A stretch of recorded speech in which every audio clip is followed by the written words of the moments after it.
नमस्कार बच्चों।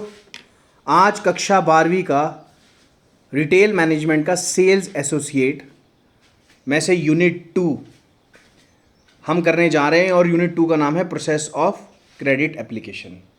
इस यूनिट में बच्चों 4 सेशंस है और जो पहला आपका प्रोसेस ऑफ क्रेडिट एप्लीकेशन का जो पहला होगा आपका, उस टॉपिक का नाम होगा आपका features and condition of credit sales, यानी कि उसकी क्या फीचर्स और कंडीशन होंगे क्रेडिट सेल्स के। अब इस सबसे पहले हम समझते हैं कि क्रेडिट सेल्स क्या है।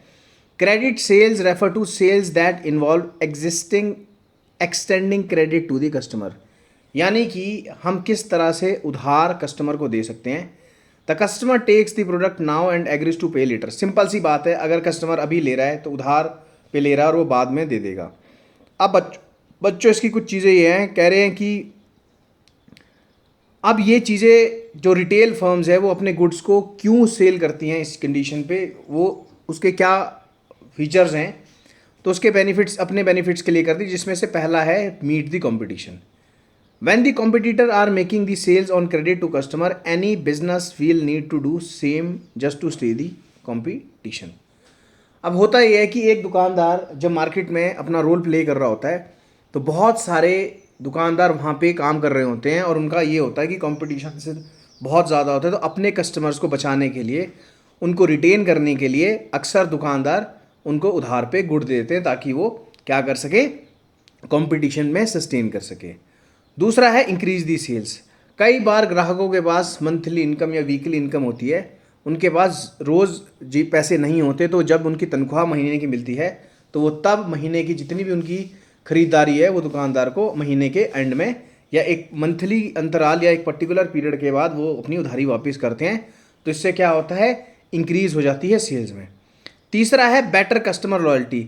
अब इससे क्या होता है, जब एक दुकानदार और कस्टमर का लिंक बनता है तो एक लॉयल्टी भी रह जाती है, क्योंकि कस्टमर के मन में ये रहता है कि इस दुकानदार से मैं सामान ले रहा हूँ, और दूसरी तरफ दुकानदार को भी ये रहता है जी कि जिस कस्टमर को उधार दे रहा है उसका परमानेंट ग्राहक बन जाएगा। तो बच्चों यहाँ पे बेटर कस्टमर लॉयल्टी भी एक सबसे बड़ा फीचर रहता है। अब आएगा कि characteristics of credit sales.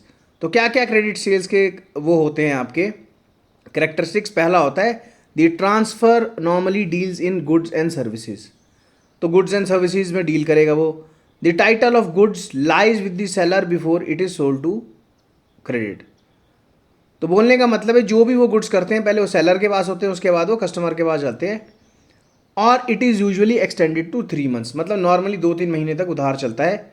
It depends on terms impose by the seller. कई सेलर टर्म्स कंडीशंस लगाते हैं कि 15 दिन, 2 महीने, 3 महीने तक वो उधार देंगे, उसके बाद पैसे ले लेंगे। और इसमें सबसे बड़ी खासियत होती है नो सिक्योरिटी इज रिक्वायर्ड। फिर आएगा बच्चों, it can be facilitated with different financial institution with early easy terms at the same continuous rate. तो क्या होता है, जितने भी फाइनेंशियल इंस्टीट्यूशंस हैं उनको वो डिफरेंट फाइनेंशियल इंस्टीट्यूशन को इजी टर्म्स में देते हैं। फिर है क्रेडिट सेल्स एग्रीमेंट। तो बच्चों अब क्रेडिट सेल एग्रीमेंट इसमें क्या रहेगा, जो चीज़ें आपकी रहेंगी वो बच्चों ये रहेगी कि भैया आपको बताना है कि क्रेडिट सेल्स एग्रीमेंट क्या होता है। तो हम पढ़ेंगे क्रेडिट सेल एग्रीमेंट क्या होगा। Credit sale agreement is agreement for the sale of goods under which the purchase price or part of it is payable by the instalment. यानी कि ऐसा पार्ट जिसको वो क्रेडिट सेल एग्रीमेंट में जब एक कस्टमर इंस्टॉलमेंट्स देगा दुकानदार को। अब सबसे मेन चीज़ कि डेफिनेशन रिटेल क्रेडिट फैसिलिटी की क्या होती है। कह रहे retail credit facility is a financing method, मतलब वो एक तरह का फाइनेंसिंग मेथड है which provides loan facility to retail customer for purchasing goods and services. यानी कि कई कस्टमर्स की जेब ज़्यादा बड़ी नहीं होती, तो वो क्या करते हैं, एक लोन ले लेते हैं और उसको इंस्टॉलमेंट्स में पे करते हैं, तो इसको हम रिटेल क्रेडिट फैसिलिटी कहते हैं। अब स्ट्रक्चर ऑफ क्रेडिट एग्रीमेंट क्या होगा, कह रहे दस रिटेल क्रेडिट फैसिलिटीज में enable a great number of good services, number of consumer access to retailer goods. A credit agreement details the borrower in responsibility. It includes detail of loan warranties, lending amounts, interest rates, loan duration, default penalties and repayment terms and condition. उसमें हर एक चीज़ आ जाती है कि उसके rules क्या होंगे, उसमें payments का अमाउंट कितना होगा और जितनी भी कंडीशन है इसके अंदर जाती है। फिर repayment terms of credit facility. Repayment में क्या आएगा, repayment terms include the interest rate, यानी कि वो कितना ज़्यादा ब्याज दर उसमें रहेगा और डेट ऑफ रीपेमेंट क्या रहेगी, ये repayment terms of credit festival में आएगी। फैसिलिटी में आएगी। फिर आएगी condition use for sale of goods on credit. कौन कौन सी कंडीशन यूज होगी sale of goods on credit, जैसे कि contract of sale is an agreement in which seller agrees to transfer goods to a buyer at a price. It is made when the there is both an offer as well as an agreement to buy और sell the goods and price. इस agreement में ये condition होगी कि उसकी price क्या रहेगी और कौन कौन सी वो चीज़ें कंडीशंस लगाएंगे जब वो एग्रीमेंट करेंगे। वो या तो राइटिंग में होगा या फिर वो जुबान के ऊपर होगा। फिर आएगा a contract of sale is generic term which include दो। अब उसमें दो एक नॉर्मल सी चीज़, या तो उसमें सेल होगी या फिर उसमें होगा एग्रीमेंट टू सेल कि हमने क्या है। एग्रीमेंट टू सेल क्या चीज़ है? Agreement to sell constitute the terms and condition of sales by the seller to the buyer. These terms and condition include amount which is to be sold and the future date of full payment. मतलब कि कब ये हम cell करेंगे और उसमें date of full payment की क्या है। फिर है essential elements of contract of sale. कौन कौन से एलिमेंट है? पहला होगा एसेंशियल एलिमेंट्स ऑफ कॉन्ट्रैक्ट। कौन कौन से होगी? जो कॉन्ट्रैक्ट एक्ट 1872 है इसकी कुछ कंडीशंस होगी। बिलेटरल कॉन्ट्रैक्ट होगा, इसका मतलब होता है to make a contract of sale there must be lead two parties. मतलब बिलेटरल कॉन्ट्रैक्ट में नाम ही बता रहा है बाय, बाय का मतलब होता है टू, जैसे इसमें दो पार्टीज होगी। फिर आएगा आपका transfer of property. In a contract of sale the objective is to transfer of general property seller to the buyer. मतलब कॉन्ट्रैक्ट की सबसे मेन कंडीशन होती है इसमें होता है कि सेल्स एंड एक परचेज और सेल्स का एक ट्रांसफर रहेगा। गुड्स तो एक सबसे बड़ा मेन मुद्दा है जिसके लिए सारा कॉन्ट्रैक्ट हो रहा है। फिर प्राइस द कंसिडरेशन की प्राइस क्या है वो भी रहेगा। अब लास्ट जो टॉपिक है बच्चों वो है difference between condition and warranty. ये डायग्रामेटिक फॉर्म में बता रखा है कि भैया आपका कंडीशन और वारंटी में क्या फल है। पहले तो इसका मतलब समझेंगे हम। कंडीशन का मतलब a requirement or event that should be performed before the completion of another action is known as contract। तो यानी कि जो रिक्वायरमेंट ऑफ इवेंट है जो एक कंप्लीट एक्शन के कंप्लीशन से पहले होती है उसको हम कंडीशन कहते हैं। और वारंटी का मतलब होता है a warranty is an assurance given by the seller to the buyer about the state of the product and that the prescribed facts are genuine.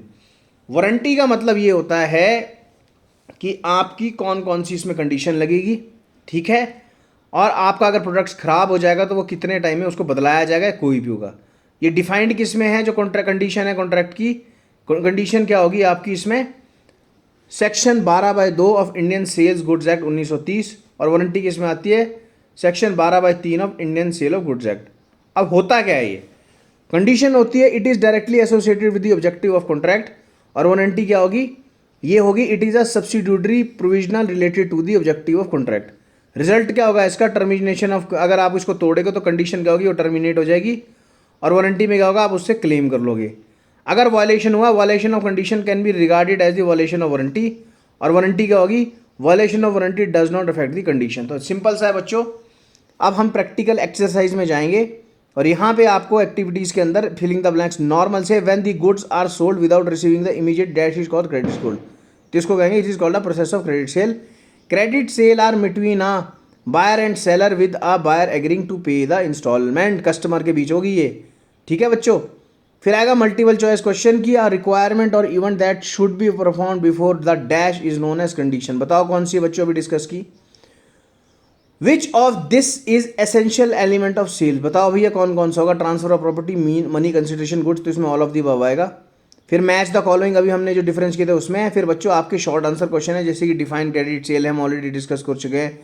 What are benefits of credit sale, what are condition of sale agreement, what is retail credit facility, explain agreement to cell.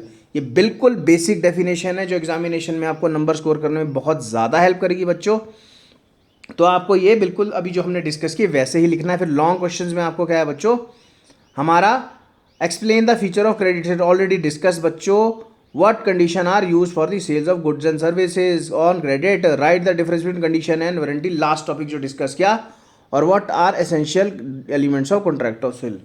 तो बच्चों हमने unit 2 कक्षा 11वीं sales associate का हमने unit 2 का session 1 कर लिया है बच्चों। अब रिमेनिंग हमारे 3 रहे हैं।